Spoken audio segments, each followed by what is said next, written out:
مرحبا واهلا وسهلا فيكم في مؤتمر فاي للبحث العلمي والابتكار بنسخته الافتراضيه اليوم. كثير مبسوطين انه كلياتكم موجودين معنا حقيقه من كافه انحاء العالم. اليوم قبل شوي بالشات عم نلاقي ناس بيكتبوا من ماليزيا، من استراليا، من سيدني، ومن كل انحاء الوطن العربي باختلافه. فهذا لحاله بحد ذاته بسبب لنا سعاده كثير كبيره، وبخلينا نفخر انه بالرغم من كل الصعوبات اللي عم بعيشها العالم اليوم عم نقدر نتجاوزها ونكون مع بعض في مكان واحد من أجل العلوم والبحث العلمي. اسمحوا لي بداية أشكر ستي سمو الأميرة سمية على رعايتها الدائمة لمؤتمر فاي للبحث العلمي والابتكار زي كل سنة، وهي موجودة معنا اليوم وهتكون معنا إن شاء الله في كلمتها لاحقا. واسمحوا لي أشكر الكينوت سبيكرز معنا هلا بالأوبننج سيرموني، بروفيسور مارتن ريس، ومعنا بروفيسور جين جودال لاحقا، وبروفيسور ماورو فيراري. الحقيقة أنه هدول الثلاث شخصيات العلماء من أكبر علماء العالم، والحقيقة جدا سعيدين لأنه قدروا يكونوا معنا اليوم افتراضيا في هذا التظاهرة العلمية الكتير كبيرة اللي بتغطي كل أنحاء العالم اليوم معنا على هاي البلاتفورم. بداية أول حكي بحب أحكي لكم، لأنه كتير معنا ناس أول مرة بيكونوا معنا في هذا المؤتمر. بحب كثير أحكي لكم عن فاي وشو بنعمل بفاي وعن شغلنا وليش إحنا موجودين كل هذا اليوم. وبحب أحكي أيضا أنه مع كل هاي الظروف الصعبة ايش ممكن نعمل، وليش اصلا بريس 20 اجى فيرتشوال السنه على خلاف كل سنه، وايش عم بفتح لنا كثير ابواب لهاي التظاهر العلميه. بالبدايه فاي ساينس انستيتيوت بدات بجهود الشباب العربي من الاردن وكل انحاء الوطن العربي اليوم ليحاولوا لانتاج نهضه علميه عربيه حقيقيه، وندعم العلماء الشباب باي شكل بنقدر عليه. وعشان نقدر نحقق هذا الإشي بنشتغل اليوم على 3 أنحاء رئيسية. الأول اللي هو فايز بريسيجن إديوكيشن بروجرام، اللي هو برنامج فاي في التعليم الدقيق اللي راح أحكي لكم عنه هلا، بالإضافة للسوميتس اللي بنعملها زي اللي إحنا فيها اليوم، بالإضافة لبرامج فاي في البحث العلمي والابتكار. بحب احكي اكثر عن البريسيجن اديوكيشن بروجرام اللي بلشناه تقريبا من 6 شهور، واليوم عم بيكون له اثر الحمد لله في كل الريجن. عم بنحس انه هلا عم نشتغل مع كثير حكومات في الوطن العربي لحتى نوصل هذا البرنامج للشباب. بنشتغل في مجال التعليم والاديوكيشن. مهمنا كثير اور education يكون tailored around the students, around the participants, and to give them the best workshops and the best events and training experiences possible. اليوم بنشتغل بالتعليم في مجال الابلايد ريسيرش اند انوفيشن، اللي هو مجال البحث العلمي التطبيقي والابتكار. بنشتغل ايضا في الاديوكيشن في مجالات زي الذكاء الاصطناعي والديتا ساينس، بالاضافه to some advanced scientific courses. على سبيل المثال عندنا علماء من الجمعيه العلميه الملكيه في الاردن دائما بيكونوا موجودين معنا لحتى يعطوا training courses في advanced ساينسز مطلوبه اليوم لتكون مهارات بيحتاجوها من كل لحتى نواكب التطورات العلميه اللي عم بتصير في كل مكان في العالم. برنامجنا الاخر هو السوميتس، فعندنا 2 سوميتس احنا بنعملهم، بالاضافه لانه بنبني ساينتفك كونتنت مع كثير ناس بالعالم. اور سوميتس هم فايز ريسيرش انوفيشن سوميت اللي هي اليوم احنا فيها موجودين اليوم فيرتشوالي، والقمه الثانيه اللي كنتوا معنا فيها اللي هي القمه العربيه للذكاء الاصطناعي اللي صارت في البحرينية في الاردن بشهر 10 من 2019. وهدفنا صراحة من السوميتس كل سنة إنه نجمع الناس، آلاف الأشخاص في مكان واحد لحتى يتبادلوا المعرفة، لحتى يشبكوا مع بعض، لحتى يكونوا مع بعض باستمرار حتى ما بعد السوميت وإنجازاتهم لاحقا والمشروع اللي أحكي عنه هلا كمان شوي. بمجال البحث العلمي التطبيقي والابتكار عندنا برنامج بير اللي هو مسارعة للبحث العلمي التطبيقي، موجودة هلا اليوم في الأردن، وهلا احنا في محاولات جادة لحتى نصغر مدة البرنامج وننشرها لكل مكان في الريجن. وهلا قدرنا بآخر 4 شهور نحول كل الاكسبيرينس تاعت بير والمسارعة البحث العلمي تبعتنا لتكون كلها فيرتشوال كمان. فموجودة هلا فيك عم نشتغل مع كتير جامعات بالريجن لحتى to start introducing هذا المشروع، لحتى نساعد الطلاب والفريش جراجويتس يحولوا أفكارهم الإبداعية لمشاريع بحث علمي تتحول لاحقا لمنتجات يتم تسويقها وتتحول later on لستارت ابس وبزنسز. هذا كل الهدف من بير، أو هاي فلسفة بير اللي بدور حواليها. وكمخرج للقمة العربية للذكاء الاصطناعي اللي صارت بعمان قبل سنة، أنشأنا أول مختبر ذكاء اصطناعي في الأردن ليخدم كل الوطن العربي، واللي هيكون أيضا بالتعاون مع الجمعية العلمية الملكية في الأردن. والهدف من مختبر الذكاء الاصطناعي أنه هو يشتغل بطريقين: نشتغل our own R&D products المبنية على الذكاء الاصطناعي بمختلف الحقول، وهلا عم بنبلش بالهيلث كير سيكتور مع أكثر من بارتنر بكل الريجن، بالإضافة ل نخدم القطاع الخاص وانترناشونال ان جي اوز والجفرمنتس بالريجن باي منتجات هم بيحتاجوها للذكاء الاصطناعي. هذا اللاب موجود اليوم، اتس اب اند رانينج فيرتشوالي لليوم، واوريدي الفلسفه تبعته بتقوم على التالنت كالتيفيشن. سو وي ورك ان ذس تالنت كالتيفيشن موديل باستمرار. بأول كوهورت قدموا معنا بنهاية العام الماضي، وهلا خلصوا أول كوهورت 6 أشهر الأولى من 2020. دخل معنا تقريبا 80 شخص على تريننج. we funded all their training على داتا كامب ويوداستي وغيره. more than 40 people finished their training، اللي هو أكثر من 40 شخص خلصوا التريننج تبعهم. وهذا بجعلنا يعني هاي النسبة ولا عمرنا إحنا حققناها قبل هيك. كان يدل على شيء، بدل قديش الشباب الأردني والعربي مهتم بهذا الحقل، مهتم بالريسيرش المعني بالذكاء الاصطناعي بأكبر شكل ممكن. وانتم كل واحد فيكم اليوم بيقدر يقدم. هلا رح نفتح الكوهورت الثانية ببداية شهر 8 لحتى تكونوا معنا أيضا، لحتى نشتغل على تنمية قدراتكم ولاحقا نقدر نلحقكم في مشاريع بحث علمي متعلقة بالذكاء الاصطناعي. دائما كنا نحس انه جهودنا بفاي مشتته شوي، ودائما كنا نحس انه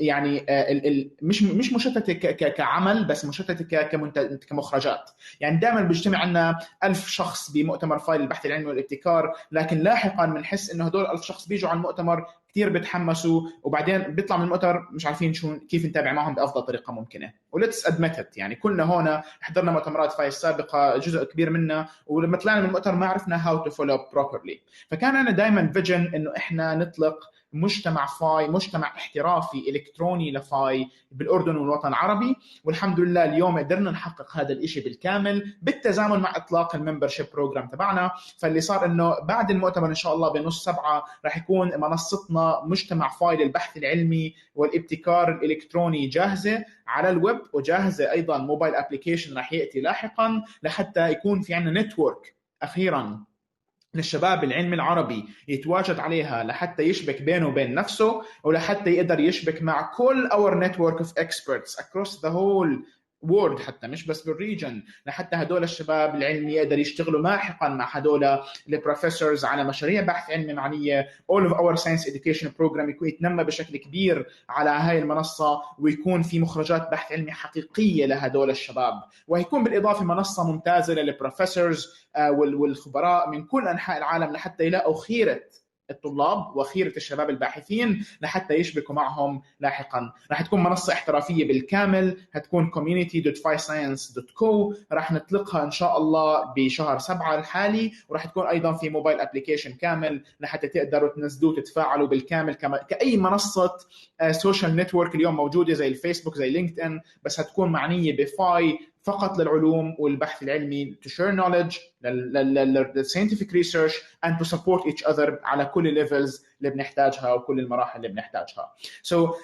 صراحة حبيت أختم حكي اليوم بهذا الخبر تبع الكوميونتي، لأنه أخيرا عم بنحس إنه صار عندنا القدرة نتجمع في مكان واحد ونقوي أنفسنا في مكان واحد. وكفاينل مسج في هدول اليومين، بعرف إنه إحنا مش عم نلتقي اليوم فيزيائيا زي ما كنا بنحلم كل سنة ونعيش يومين من الحماس والطاقة والعلم الجميل حقيقة، لكن اليوم عنا عم نلتقي افتراضيا، لكن عم بيكون عندنا كتير قوة ما حدا كان مدركها قبل هيك. قبل سنة كنا عم نجتمع 1000 شخص في البحر الميت في الأردن، لكن اليوم عدد اللي سجلوا في الإيفنت فيرتشوالي تجاوزوا أكثر من 3000 شخص. هدول 3000 شخص مش بس من الأردن والدول المجاورة، هدول 3000 شخص موجودين من أستراليا للولايات المتحدة وكندا and everything in between بما ضمنه الوطن العربي تبعنا اللي بندخل منه ناس من كل أنحاء الوطن العربي لنجتمع في هذا الحدث الافتراضي.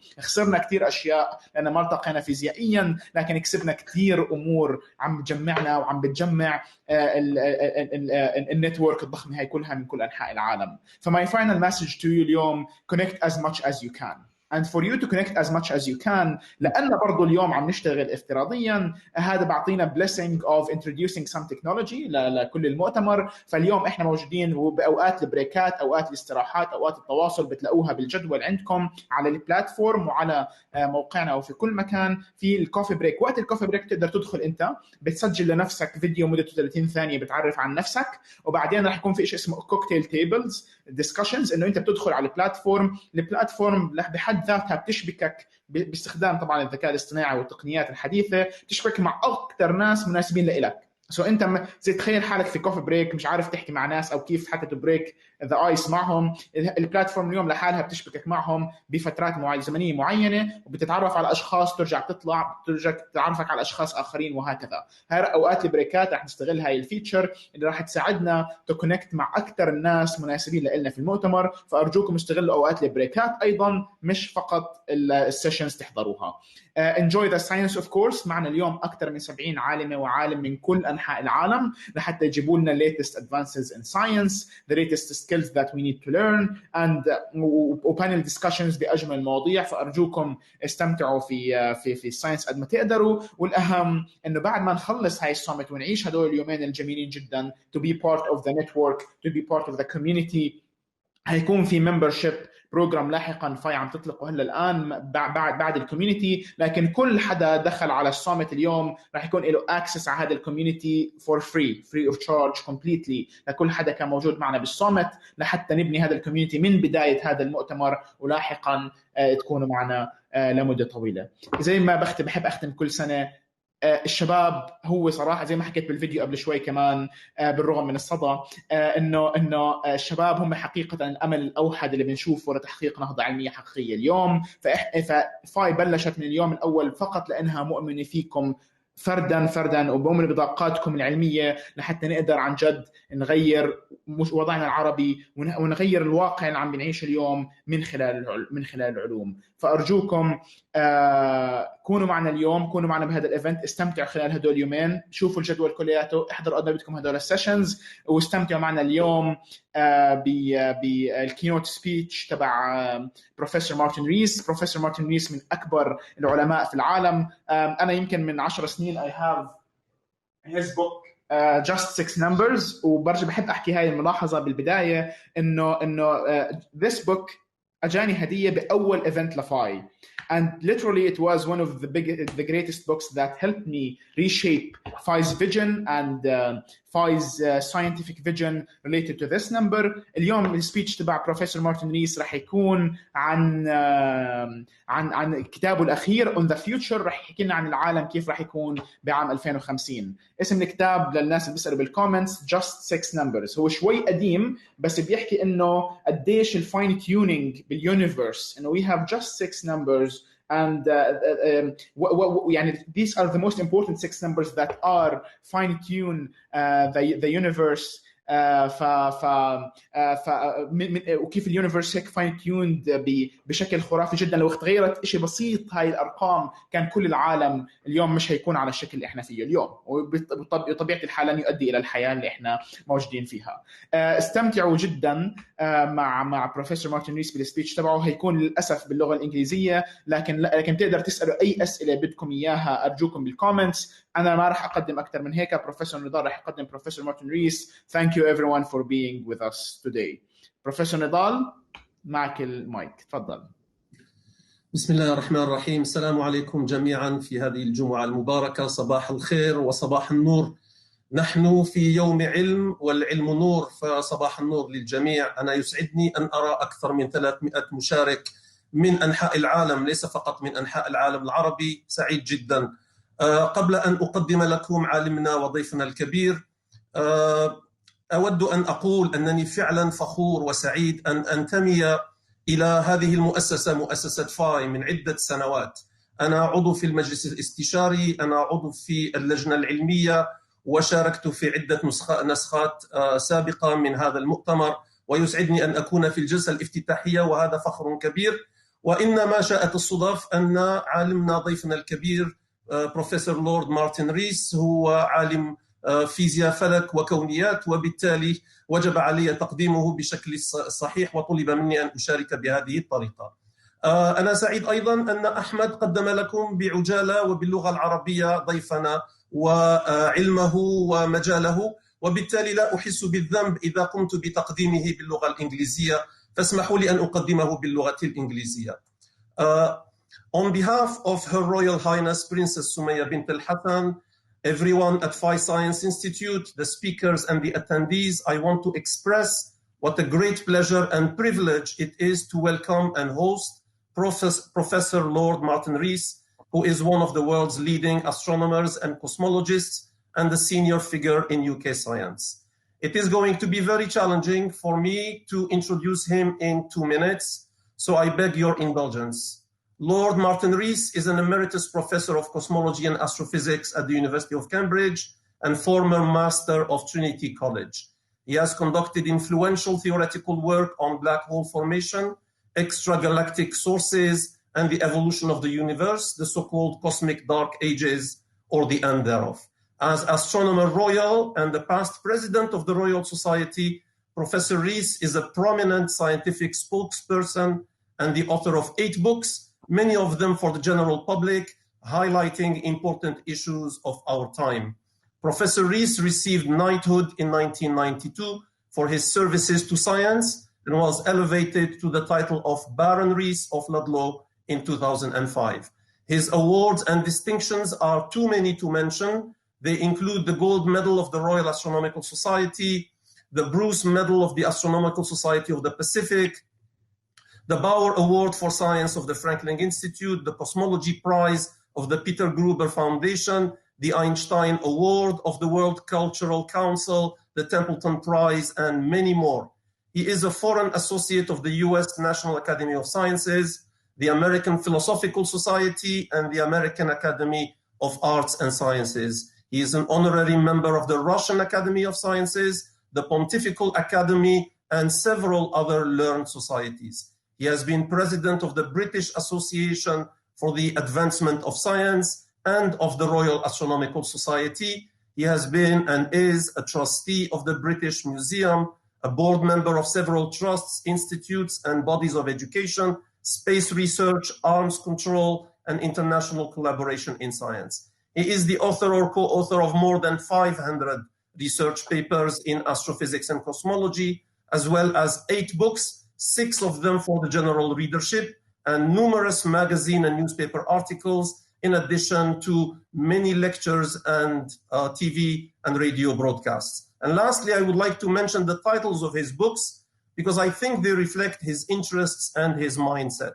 Before the Beginning was published in 98, Gravity's Fatal Attraction about black holes in 98, New Perspectives in Astrophysical Cosmology in 2000, just 6 numbers that Ahmed introduced or mentioned to you about the fine-tuning of the universe and the multiverse in 2000, Our Cosmic Habitat, 2001, Our Final Hour in 2003, From Here to Infinity, A Vision for the Future of Science was published in 2012, and lastly, the book also mentioned by Ahmed, On the Future Prospects for Humanity, published in 2008, which I was delighted to read just last week.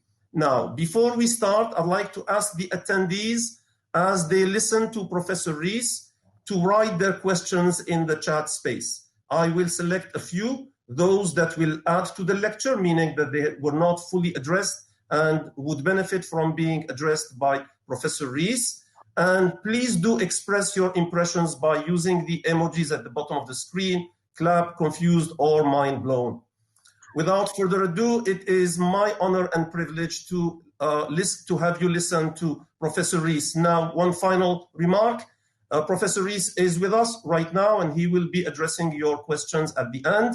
But in order to avoid any glitches, we have recorded his lecture, and we will be playing that recording, and he and us will all be listening to it. At the same time as you listen, please type in your questions. Thank you so much for this opportunity. It is an incredible pleasure and privilege. Professor Lord Rees, the floor, or I should say the video, is yours.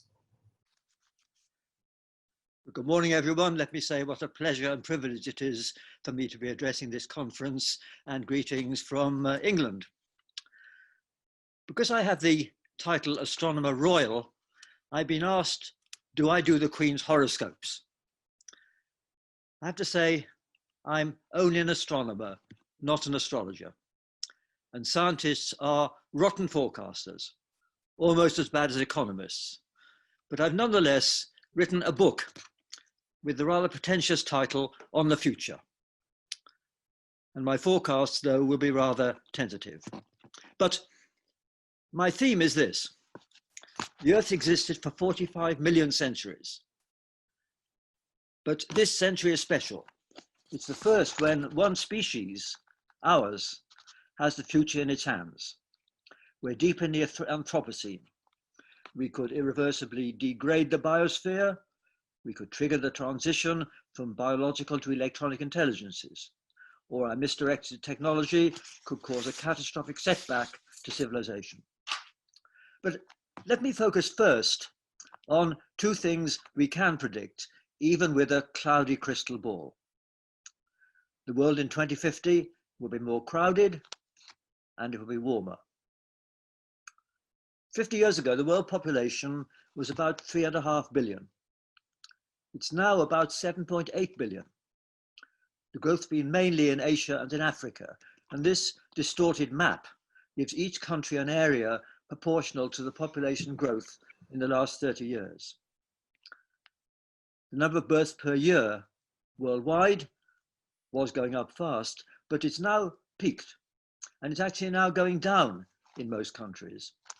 Nonetheless, world population is predicted to rise to about 9 billion by the middle of the century. That's partly because most people in the developing world are young, they're yet to have children, and they live longer. And the age histogram in the developing world, like in West Africa on the left here, will become rather more like it is in Europe, with the old at least competing with the young. Despite doom-laden forecasts made back in the 1960s, food production has kept pace with rising population. Famines still occur, but they're due to conflict or maldistribution, not to overall scarcity. To feed 9 billion people by 2050, however, will require further improved agriculture, water conserving and using genetic modification of crops, and maybe dietary innovations. For instance, converting insects, highly nutritious and rich in protein, into palatable food, and making artificial meat and not eating beef. But if we could do all that, then to quote Gandhi, there'll be enough for everyone's need, if not for everyone's greed. Predictions beyond 2050 are uncertain. It's not even clear whether the population will keep on going up or start falling again. Falling infant mortality, urbanization, and women's education trigger the demographic transition towards lower birth rates, which tends to bring population down. But there could be some countervailing cultural influences. And if, for instance, for cultural reasons, populations in Africa stay large, then according to the United Nations, that continent's population could double again between 2050 and 2100 to 4 billion. And then Nigeria alone would have a bigger population than Europe and North America combined. And another thing, if humanity's collective impact on land use and climate pushes too hard, the resultant ecological shock could irreversibly impoverish our biosphere. Extinction rates are rising. We're destroying the book of life before we've read it. Biodiversity is crucial to human well-being. But for many environmentalists, preserving the richness of our biosphere has value in its own right, over and above its value to humans. And to quote the great Harvard ecologist E.O. Wilson, mass extinction is a sin that future generations will least forgive us for. So the world's getting more crowded. And as a second firm prediction, it'll gradually get warmer. The famous Keeling curve here, data gathered in Hawaii, shows how the concentration of carbon dioxide in the air is rising, mainly due to the burning of fossil fuels. The seasonal oscillations, incidentally, are because there's more vegetation in the northern and the southern hemisphere. So CO2 rises in the autumn in the northern hemisphere when the leaves fall off the trees. The fifth IPCC report presented a spread of projections of future temperature for different assumptions about the future rates of use of fossil fuel. It's still unclear how much the climate-affected CO2 alone, which can be calculated easily, are amplified by associated changes in water vapor, changes in cloud cover, etc. That's a further uncertainty, and that's indicated by the bars on the right of this slide. However, despite the uncertainties, there's one message that most would agree on, and that's that under business as usual scenarios, we can't rule out later this century really catastrophic warming and tipping points triggering long-term trends like the melting of Greenland's ice cap. Democratic politicians won't prioritize issues where the benefits accrue mainly to distant parts of the world and decades into the future, unless there's public pressure, unless they know the public's behind them and they won't lose votes. That's why, incidentally, we should welcome the public demonstrations which have occurred in several European countries, the Extinction Rebellion and such like, especially when those who are protesting are young people, because they'll still be alive at the end of a century, and we shouldn't discount their future, as all too many are willing to do. But as to what to do about climate change, there is one win-win situation, one win-win roadmap to a low-carbon future. It's this, that nations should all accelerate their research and development into all forms of low-carbon energy generation and into other technologies where we need parallel progress. For instance, storage, batteries, compressed air, hydrogen, flywheels, etc., and smart grids.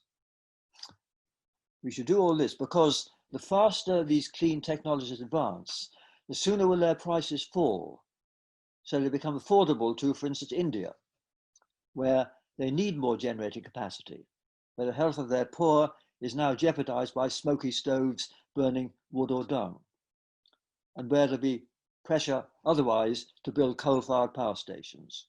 We should enable them to jumpstart to clean energy, just as they've jump-started to mobile phones and never had landlines. And it would be hard to think of a more inspiring challenge for young engineers than to devise clean and economical energy systems for the world. So young scientists and engineers are going to be crucial in meeting these goals. We should be evangelists for new technology. Without it, the world can't provide food and sustainable energy for the expanded and more demanding population who we'll have by 2050. Indeed, many of us are anxious that technology is advancing so fast that we may not properly cope with it, and that we'll have a bumpy ride through this century. So let me express some concerns. We're ever more dependent on elaborate networks, electric power grids, air traffic control, international finance, just-in-time delivery, globally dispersed manufacturing, and so forth. But unless these networks are all highly resilient, their manifest benefits could be outweighed by catastrophic breakdowns, real-world analogues of what happened in the financial system in 2008. Our cities will be paralyzed without electricity, supermarket shelves bare within a few days if supply chains were disrupted. And air travel can now spread a pandemic globally within a few days, and social media can spread panic and rumor and psychic and economic contagion literally at the speed of light. Pandemics are at the forefront of our concerns today.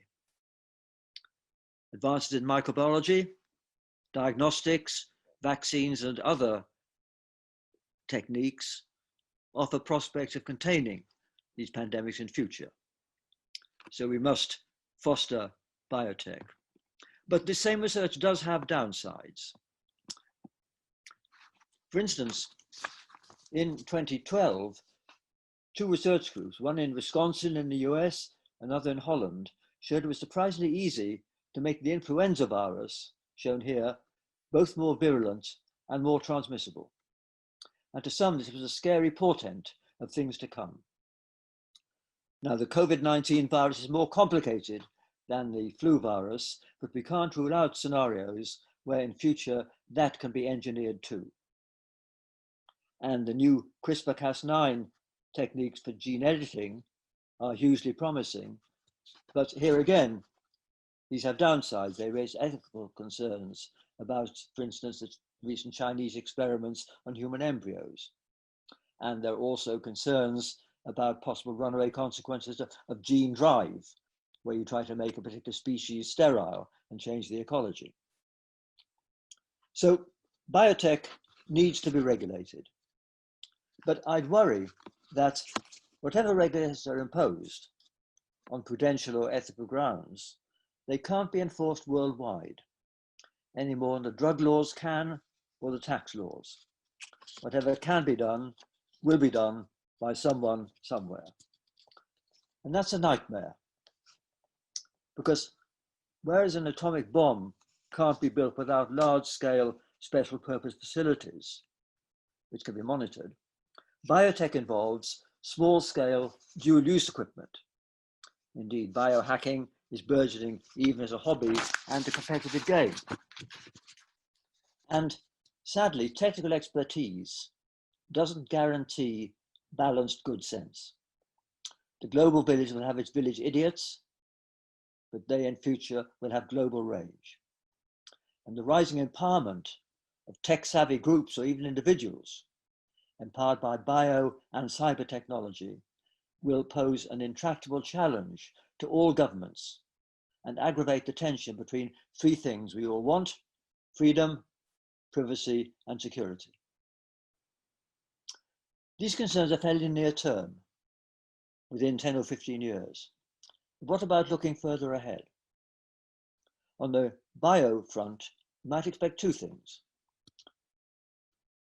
First, a better understanding of the combination of genes which determine key human characteristics. And secondly, the ability to synthesize genomes which match these features. The great physicist Freeman Dyson imagined a time when children will be able to design and create new organisms just as routinely as his generation played with chemistry sets. Well, if it did become possible to, as it were, play God on a kitchen table, our ecology and even our species may not long survive unscathed. So let's hope that stays science fiction. But what about another transformative technology? Robotics and artificial intelligence, AI. There have been exciting advances in generalized machine learning. DeepMind's AlphaGo Zero computer famously achieved world championship level in the games of Go and chess by beating this chap, the world Go champion. And it learnt to play world-class Go in just a few hours. It was given just the rules and learnt by playing against itself over and over again. The computer's processing speed allowed it to complete several games every second. Already, AI can cope better than humans with complex, fast-changing networks, traffic flows or electric grids. It could enable the Chinese to process all the information needed to run an efficient planned economy of a kind that Marx could only dream of. And in science, AI's capacity to explore zillions of options could help us to discover recipes for better drugs or material that conducts electricity perfectly at room temperature. Of course, it's the speed of computers which allows them to succeed by brute force methods. And here we see how their speed has been improving over the years. They learn by brute force methods by what's called reinforced learning on big training sets. But there are limitations. Learning about human behavior involves observing actual people in real homes or workplaces, and the machine would feel sensorily deprived by the slowness of real life. Them watching us is like us watching trees grow, and it's hard for them to accumulate enough information to give them common sense. That's one limitation. And another is that robots are still clumsier than a child in moving pieces on a real chessboard. They can't jump from tree to tree like a squirrel, though a Boston Dynamics robot, shown here, can apparently do somersaults. And the Go playing computer used hundreds of kilowatts of power. But the brain of the human champion, who I showed you, Lo Kui, he uses only 30 watts, a light bulb, and he can do many other things apart from just playing Go. In future, AI systems will become more intrusive and pervasive in our everyday life. Records of all our movements, our health, and our financial transactions will be in the cloud, managed by a multinational quasi-monopoly.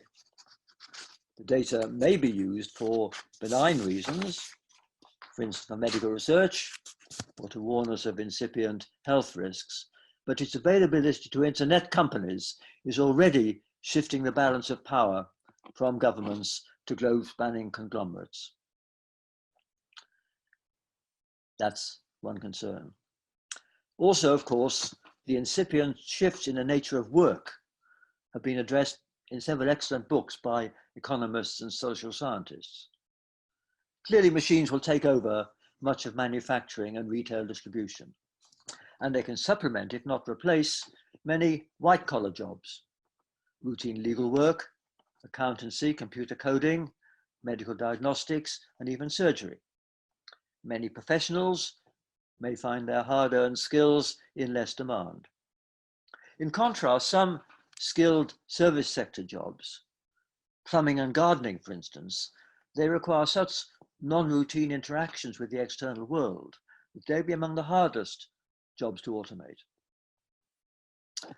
The digital revolution will generate huge wealth for innovators and global companies. But preserving a healthy society will surely require redistribution of that wealth. Indeed, progressive politicians in Europe argue that to create a humane society, governments will need to tax them heavily and use the money raised to vastly enhance the number and status of jobs for those who care for the old, the young, and the sick. There are currently, in most countries, far too few such jobs, and they're poorly paid, inadequately esteemed, and insecure. These jobs, though, are far more fulfilling than working in a telephone call center or an Amazon warehouse. So if those latter jobs can be replaced by jobs where being human makes a difference, that is a win-win situation. But it requires tax and massive redistribution. But let's now look further ahead. How human will these machines be? And will these machines ever, as some science fiction stories imagine, develop a mind of its own?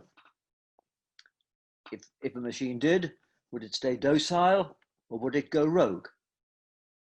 Popular culture portrays a dark side, where AI gets out of its box, infiltrates the Internet of Things, and pursues goals misaligned with human interests, or even treats humans as an encumbrance. Some AI pundits take this seriously, and they think that this field already needs guidelines, just as biotech does. But others, like for instance Rodney Brooks, inventor of the Baxter robot and the Roomba vacuum cleaner, he regards these concerns as premature. He thinks it will be a long time before artificial intelligence need worry us more than real stupidity. But be that as it may, it's likely that society will be transformed by autonomous robots, even though the jury's out on whether they'll be idiot savants or display superhuman capabilities. This is the futurologist Ray Kurzweil, who now works at Google. He argues that once machines had surpassed human capabilities, they could themselves design and assemble a new generation of even more powerful ones, an intelligence explosion, what he calls a singularity. He wrote a book called The Age of Spiritual Machines, where he predicted that humans would transcend biology by merging with computers. But Kurzweil is worried that this nirvana may not happen in his lifetime. He's in his 60s already. So he wants his body frozen until it's reached. There's a company in Arizona that will freeze and store your body so that when immortality is on offer, you can be resurrected or your brain downloaded.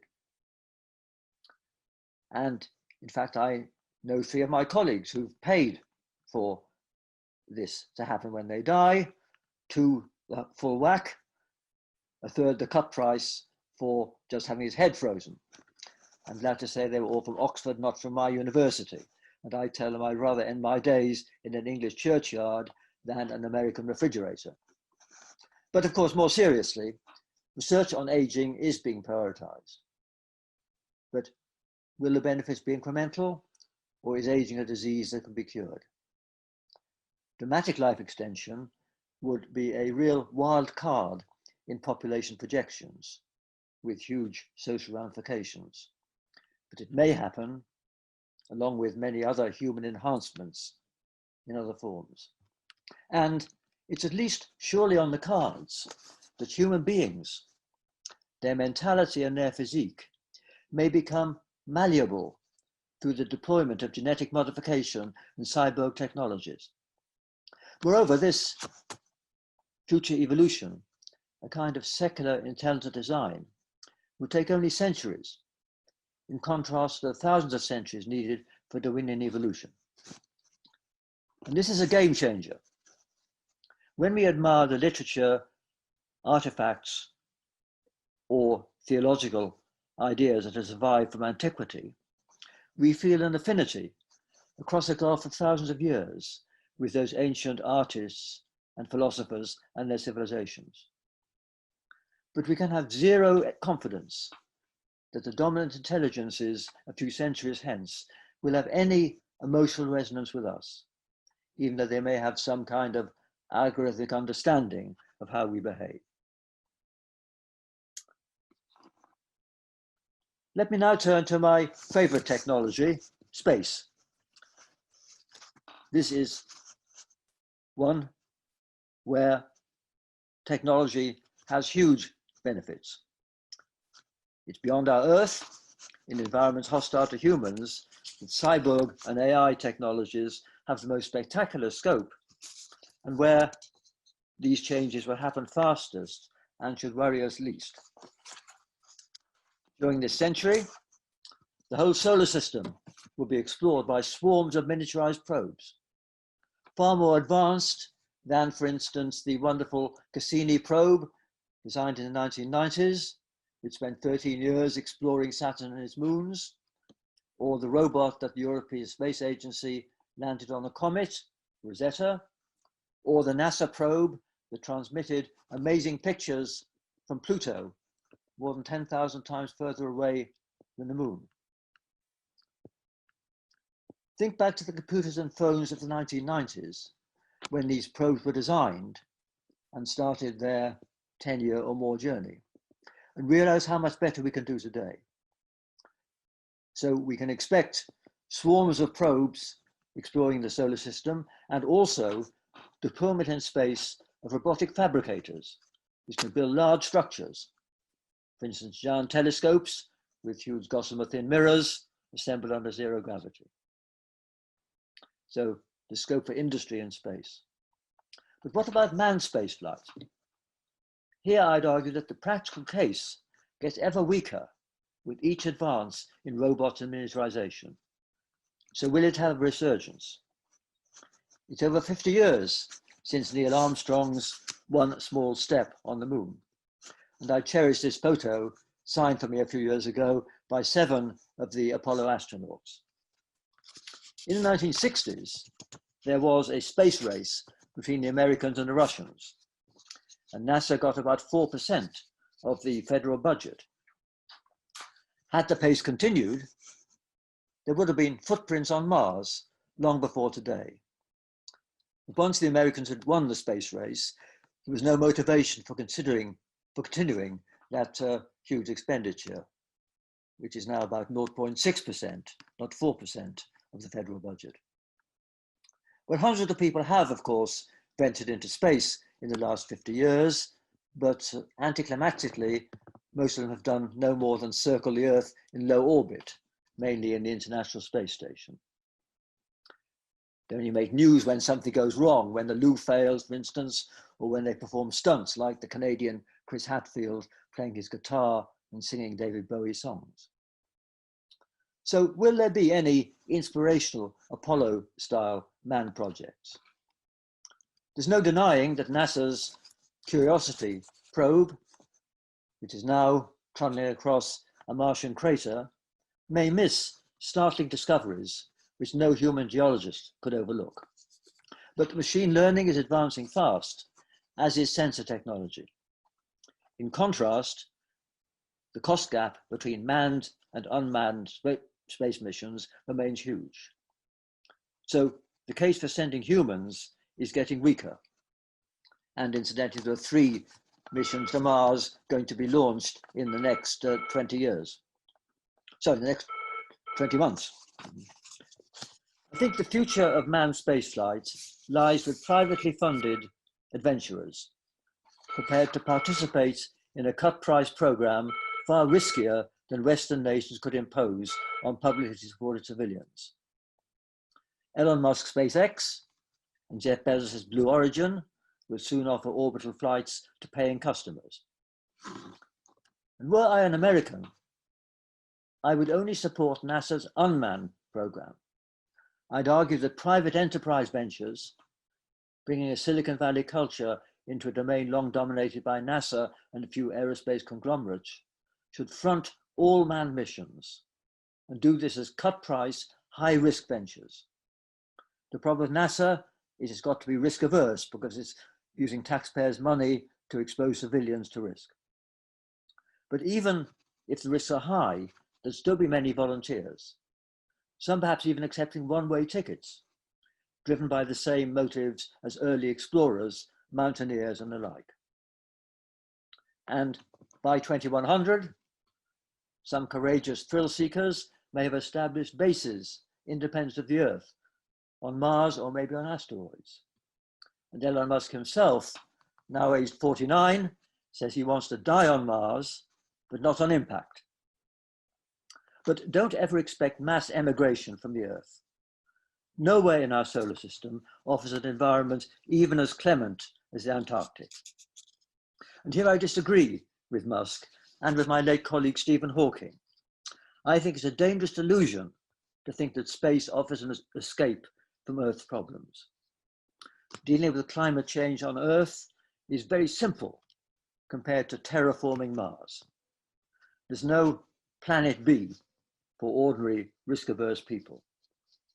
Nonetheless, we should cheer on these brave space adventurers because they'll have a pivotal role in spearheading the post-human future and determining what happens in the 22nd century and far beyond. This is why they'll be ill-adapted to their Martian habitat. So they'll have a more compelling incentive than those of us on Earth to redesign themselves. They'll harness the super powerful genetic and cyborg technologies that will be developed in coming decades. These techniques will, one hopes, be restrained here on Earth on grounds of prudence and ethics.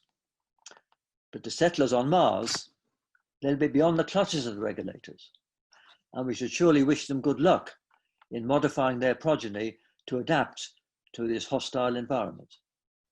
So it's these spacefaring adventurers, not those of us comfortably adapted to life on Earth, who will spearhead the post-human era. Maybe they'll eventually download themselves into something that's electronic and not flesh and blood. That would be an epochal transition, because they then wouldn't need an atmosphere. They might prefer zero G. Then they wouldn't need to stay on the planet. And if they're near immortal, they wouldn't be daunted by an interstellar voyage lasting millennia. And they could go around to the stars. Now, these thoughts raise the question which astronomers like me are most often asked. Is there life out there already? Or is the galaxy waiting for our remote post-human progeny? Well, there may be some freeze-dried bacteria on Mars, the red planet. There may be some creatures swimming under the ice on Saturn's moon Enceladus. But there's no advanced life elsewhere in our solar system. But let's widen our horizon to the realm of the stars. One exciting thing we've learned is that most stars in the sky are orbited by retinues of planets, just like the sun is. The evidence, though, is mainly indirect. It's very hard to see the planets, but we can detect its influence on the motion or brightness of the star it's orbiting. For instance, one very simple technique is shown here. If a planet transits across the face of a star, it blocks out a bit of the star's light.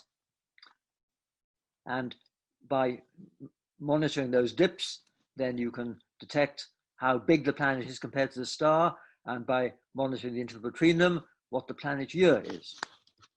By this method, a spacecraft called Kepler observed 100,000 stars and found thousands of planetary systems. And let me show this rather silly cartoon which scales them, but each of these systems denotes a star with planets around it of known mass and known length of year. There's special interest in possible twins of the Earth, planets the same size as ours, with orbits such that the temperature allows liquid water to exist. This is a so-called habitable zone of planets. Many of these have been found. There are thought to be millions in the Milky Way, and roughly speaking, we can say that almost every star has a planet around it, and about 1 in every 6 stars has an Earth-sized planet, which is potentially habitable.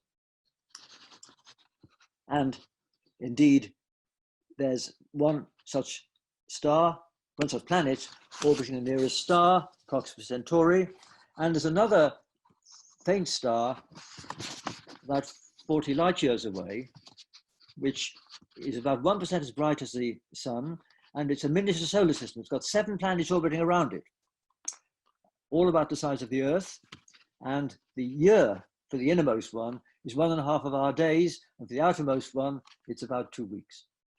So this is a miniature solar system. We don't know what it would be like to live on there, but all these are potential abodes for life. Well, we can't yet, as I said, detect these planets. They're too faint. It's like looking for a firefly next to a searchlight. The star is so much brighter. But within about 10 years, we'll have telescopes. In particular, we'll have this European telescope. It's got an unimaginative name. It's called the Extremely Large Telescope. It's been built in Chile, and it will have a mirror, a mosaic mirror, 39 meters across.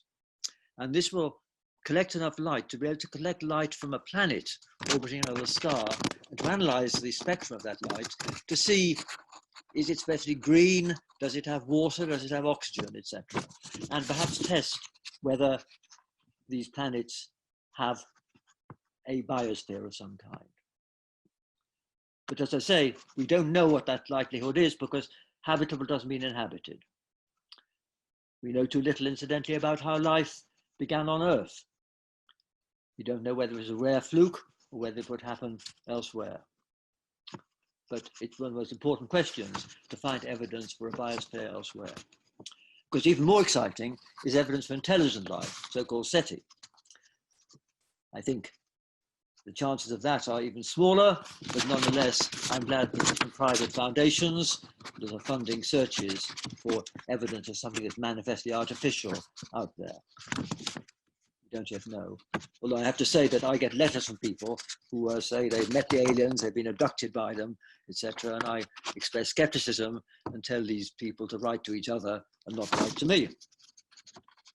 Well, I want to move on now because that's a topic for a different lecture and I'm almost out of time.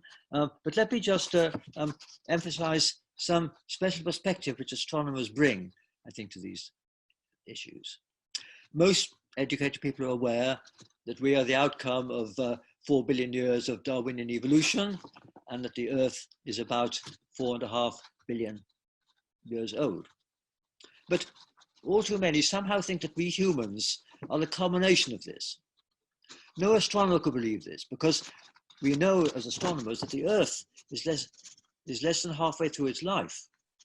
The Sun has enough fuel to go on for another 6 billion years. And the expanding universe may go on forever. And to quote Woody Allen, eternity is very long, especially towards the end. So we may ourselves be nearer the beginning than the end of evolution. And that therefore means that even if life is now unique to the Earth, it need not remain a trivial feature of the cosmos, because humans could jumpstart a diaspora whereby ever more complex intelligence spreads through the whole galaxy. There's plenty of time for that. So we are still near the beginning and the end. But let me finish by zooming in from the universe to the realities of the here and now, and to point out that even in the context of this concertina timescale on the slide, stretching billions of years into the past, but billions of years into the future as well, this century is special. The Earth's been around for 45 million centuries already, but this is the first when one species, ours, has the planet's future in its hands. And our creative intelligence could jumpstart the transitions from an Earth-based to a space-based species, and from biological to artificial intelligence. And those transitions could inaugurate billions of years of post-human evolution, even more marvelous than what's led to us. On the other hand, humans could trigger bio, cyber, or environmental catastrophes that foreclose all such potentialities. So my message is that this Earth, this pale blue dot in the cosmos, is a special place. It may be the unique place, and we're its stewards at a especially crucial era. And that's an important message for us all, whether we are astronomers or not. So thank you very much for listening.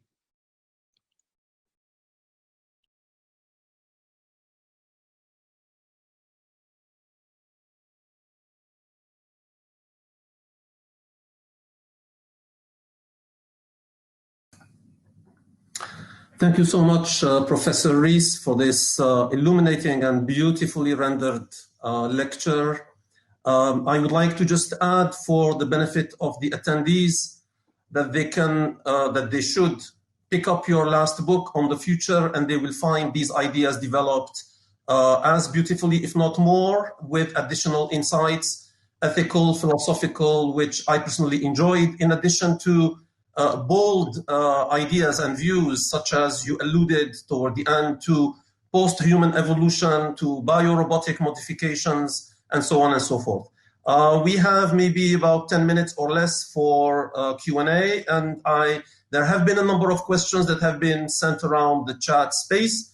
I have selected a few. If I may, I'll just read them one by one and ask you to please address them briefly if you can, so we can take at least 2-3 questions, perhaps more if time allows. So the first one I have selected says, in your opinion, Professor Rees, which would have a more negative impact on our climate and ecosystem?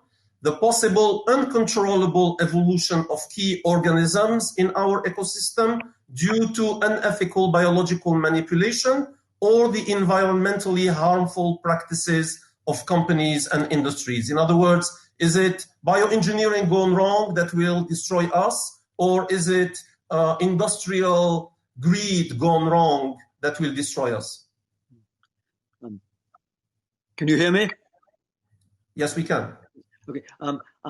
I think the obvious thing we need to worry about is the production of CO2 by burning fossil fuels, which we know that's happening. We know the annual rate of emission is going up. And we know that if that continues, then we will get into dangerous territory of tipping points, etc. As the questioner said, there's a possibility of some gene drive getting out of control or something of that kind. We can't rule that out, but I don't think that's something which should be as high on our agenda as doing all we can to shift towards a zero carbon energy generation economy. Second question, Professor Rees, thanks for the concise answer. In your view, Professor Rees, which form of renewable energy is the closest to becoming a sustainable source of energy in the long term? And when do you think we can expect that to be? Well, obviously, the front runners are solar and wind. But of course, there are niche markets. In my country, tidal energy is possible because we have a big tidal range and geothermal, etc. But I think the big question is whether we are going to need nuclear or not, because we've got to provide a base load for when there's no sun or no wind. And the question is, can we have massive storage by batteries or the equivalent, or do we need a steady base load, which could be either gas with carbon sequestration or nuclear? I tend to think that we should develop fourth generation nuclear, maybe small modular reactors to be the base load, but that's a controversial question. But I think sun and wind clearly are good. And another point I'd make is that we want to have a grid which is as wide as possible to transfer energy from the sunny south of Europe to countries like my own, and also east-west to smooth over the peaks in different time zones. And I think the Americans will have one going across their time zones, and maybe we will have eventually a grid going all the way from Spain to China along the Belt and Road. And that would be very good for sharing energy. And across the Mediterranean Sea. Of course, yes, north-south. Mm-hmm. Yeah. Third question. Do you have an opinion, Professor Rees, about the short-term future, perhaps 25-year timescale, of the role of artificial intelligence in our society? And an addendum to this question is, how can we use artificial intelligence in developing positive attitudes toward building a new community that respects Earth? Well, I mean, as I briefly mentioned in my talk, artificial intelligence is definitely a good thing for managing large networks, electricity grids, traffic flows, and things like that. And the fact it can search lots of options means it can help us with science. But of course, there are worries about loss of privacy, etc. And the question is how quickly the exciting developments will actually materialize. To take one example, driverless cars have been talked about for a long time, but I think the so-called stage 5 driverless car, where the passenger can sit in the back as though they've got a chauffeur, that seems to be receding into the future. So I think there's been a bit too much hype about how quickly some of these exciting developments will take over. And of course, Mr. Kurzweil is at the extreme in thinking we'll have superhuman intelligence within 20 years. So I think the direction of travel is fairly clear, but the speed is very uncertain. I think it'll be a long time before we have fully driverless cars, for instance, which would be feasible and acceptable by the public. Professor Rees, there were a number of questions that related mostly indirectly to the COVID-19 crisis that we have been suffering from. And one question was, if the scientists were not able to predict this kind of tragedy and crisis, how can we trust any other predictions that can be made regarding climate or artificial intelligence or bioengineering or anything like that. So what do we learn from our failure to predict and prepare for COVID-19? Well, I mean, I'd like to query the wording of the question, because I think almost all scientists were aware that a pandemic was a threat. We'd had influenza epidemics, and indeed our country had prepared very well for a future pandemic of influenza. And of course, there'd been SARS and MERS, etc. So I think everyone was aware that within the next decade or two, there would be other pandemics. This wasn't a surprise to anyone, but the problem is that politicians and the public are fatalistic and complacent, because they will prepare for something which is immediate. But if things have gone on smoothly for 20 years, you think it'll go on like that forever, just like if the stock market rises for 10 years, you forget that there might be a crash. And so I think everyone realized that pandemics were going to happen. They just weren't prepared to plan long enough ahead to prepare adequately for them. And I think we've learned the lesson, but I think I'd like to go further and say that there are other kinds of threats, like massive cyber attacks or massive cyber breakdowns. And if, for instance, the electricity grid in a large sector of my country or the United States was to fail for a few days, to be complete anarchy. People couldn't survive at all. So we have to guard against the risk of that happening. The point is that there's a maxim which I think is very important, which is the unfamiliar is not the same as the improbable. People and politicians don't prepare enough for this. The scientists can explore these scenarios, but not enough for doing that. And I'd like to advertise that we have set up in my university in Cambridge a Centre for the Study of Extreme Risks, simply to use the convening power of our great university to gather expertise to actually explore these scenarios, to see which can be dismissed as science fiction and which are serious enough we need to prepare for them, and how we can best prepare for them, how we can reduce their risk. There's very little effort given to these low probability, high consequence threats compared to the huge amount of effort given to improving road safety, worrying about carcinogens in food and things like that.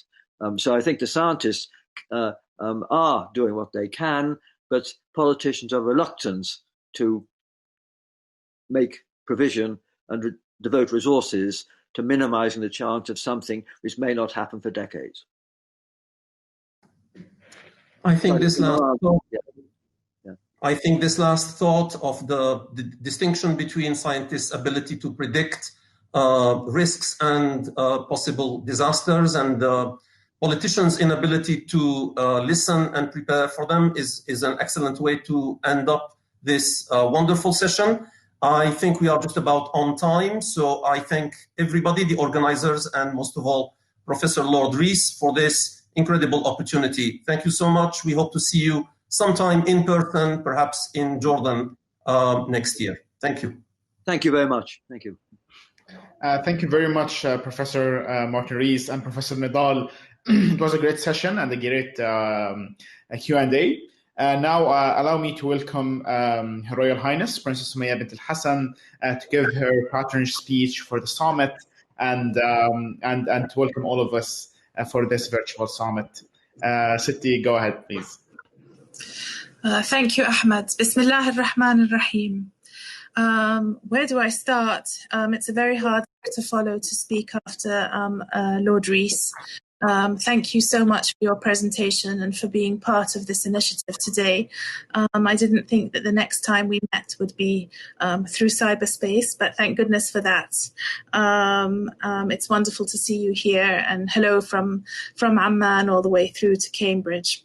Dr. Nidal Ghussoom, thank you very much for your very efficient moderating of this session so far. Yes, waving to both of you.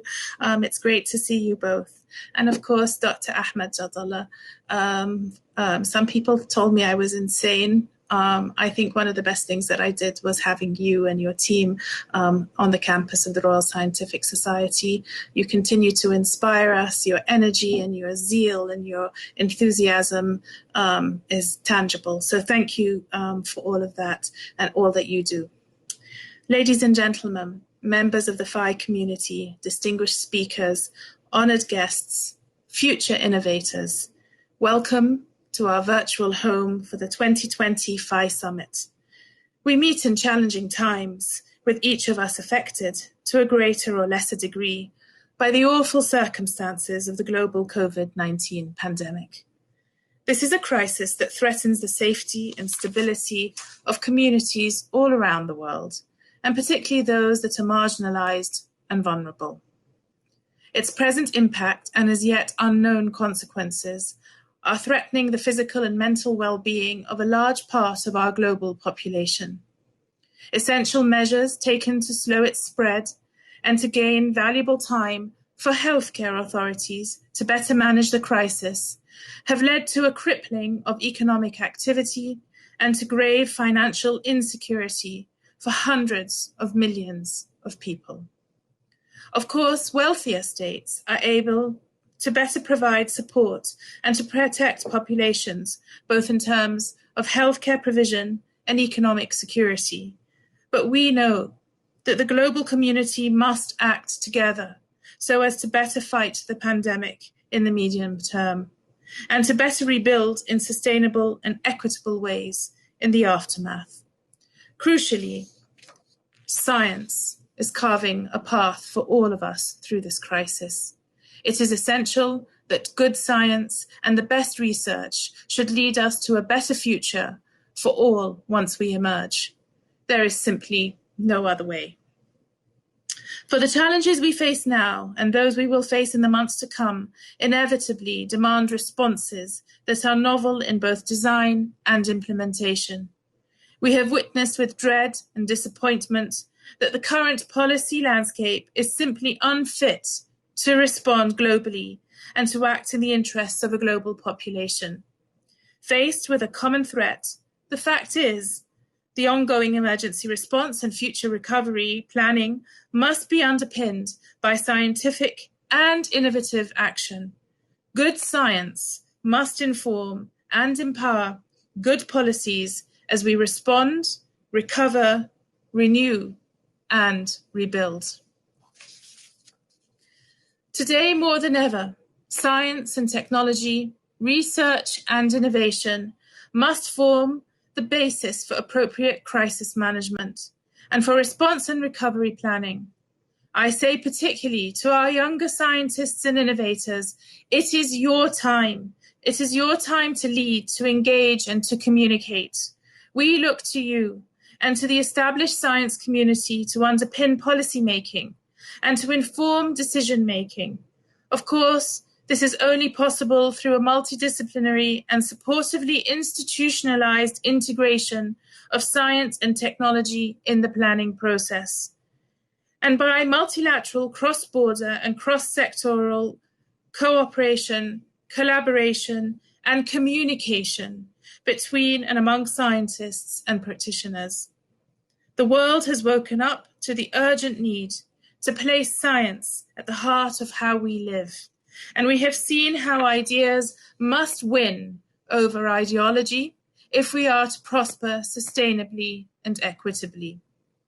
Ladies and gentlemen, we have all been inspired by the selfless dedication of physicians, nurses, technicians, carers, engineers, and so many others as they risk their lives daily to care for COVID-19 patients and the wider community. We must never forget the sacrifices being made today, and we must commit to building a legacy that recognizes this and that is worthy of the suffering, fear, and insecurity that this crisis has wrought. At the Royal Scientific Society, here, we are committed to a mission that has endured from our foundation in 1970, to be Jordan's science reference point, to serve the kingdom and its people at all times and in all circumstances. The current crisis has spurred us to reaffirm our mission in this most challenging of periods for the Kingdom and for the world. Our commitment to research for development is steadfast. Our dedication to making knowledge central to durable and fair planning remains paramount. We have kept our doors open and confirmed our pledge to continue providing science advice to government, to innovating solutions, to new and emerging challenges, and to expanding our outreach and cooperation regionally and globally to exchange knowledge and expertise. We are committed to making science, that unparalleled gift of human ingenuity, central to policy making, development, and holistic peace building. We must all make hope more than a refuge. We must all act on our shared hope for a better future and our firm belief in science. Good research and evidence-based advice must be the central tenets of humanity's response to humanity's greatest challenge for a generation. This is not a challenge with a single solution. The coronavirus has unlocked a grave and multidimensional humanitarian crisis that has fed on many existing deficiencies in our uneven and fearful world. As champions of science, we must defend the integrity of our human family and embrace those who suffer across borders and beyond socioeconomic barriers. And you, ladies and gentlemen, are our great hope for the future. You are the agents of change and the reagents of challenge. You are innovators, one and all, and your attendance here today proves your mettle as champions of research for development. To our young Jordanian attendees, I am happy to remind you that research and responsive innovation are neither alien nor imported concepts in our national or regional consciousness. Indeed, they have the longest history in our land. The current crisis reminds us that our global human family shares common needs and equal hopes for food, shelter, good health, and equal opportunity. Our most fundamental needs, bread and water, have driven research and innovation for many, many millennia. Just a few years ago, the oldest known bread was discovered here in Jordan, in the heart of the Black Desert. Made some 14,500 years ago, this charred, unleavened pitta was uncovered still on its stone fireplace. We cannot even imagine the lives who prepared this meal, or the lives lived by so many millions and millions of people since then, living through good times and bad, facing famine, war, disease, and floods, and observing a world changing at the increasing rate. Human ingenuity saw so many of them through that ancient bread. Human ingenuity saw so many of them. That ancient bread reminds us of the generations who have innovated to survive, and those who have survived greater calamities than we may ever know. We cannot understate the threat of COVID-19, but nor can we let it dampen our drive to make our world a better place for generations to come. COVID-19 will inevitably pass, and we will emerge into a world that demands more science to solve our great challenges. There is no doubt that scant resources and a degraded environment must provide a spur to research and innovation that responds to dire threats. In Jordan, endemic water scarcity drove the development of some of the earliest and most innovative and municipal water management systems, for example, in Petra, while the crankshaft and the wheel were also the product of our ancestors and our landscape. As someone who has the privilege to work in the spheres of both STI and material heritage, I see constant and heartening reminders that we have a long and embedded heritage of innovation to survive, and we should not forget it. It's in our blood. The true value of research will always be in its ability to improve people's lives as individuals, communities, or a global family. I believe that acknowledging that reality allows us to embrace a broader and more meaningful understanding of our past, present, and future, it also allows us to dream of a brighter future, even in the midst of our present nightmare. Ladies and gentlemen, the pandemic rages on, and we will suffer a great deal more before it ends. But the drivers of hope have not stalled. If anything, they have intensified. Inequality remains stark on our planet. Our environment remains cripplingly challenged. Water scarcity remains an age-old and increasing struggle. Such difficulties persist against the backdrop of COVID-19 and in the face of an unfit global commons. But still, we make bread, and still we strive to survive, surmount, and to scale the height of our human imagination. Our future is as yet unwritten, and this crisis has caused us to pause our pen. So now, let us take action. Let us take action and let us make sure that through science, research, and leadership, we write for ourselves a future that we can be proud of. Thank you, and I wish you all every success in your deliberations over the next few days. Once again, it's a privilege to be sharing a screen with you, Lord Martin Rees, and with the whole team that is here. Thank you as well to everybody who has put so much effort into making today happen. I knew that COVID wouldn't defeat you, and you've managed to shine again. Thank you. Thank you so much, Siti. I put many claps. Thank you so much, Siti, for the inspiring talk. I don't know if you've seen the comments, but it's like inspirational. We hope that everyone listens to this and everything. So thank you so much. You always inspire us with your talks. So thank you, everyone, for everything. Thank you, Princess Sumaya. Thank you, Professor Martin Rees and Professor Nidal. Thank you. Bye-bye.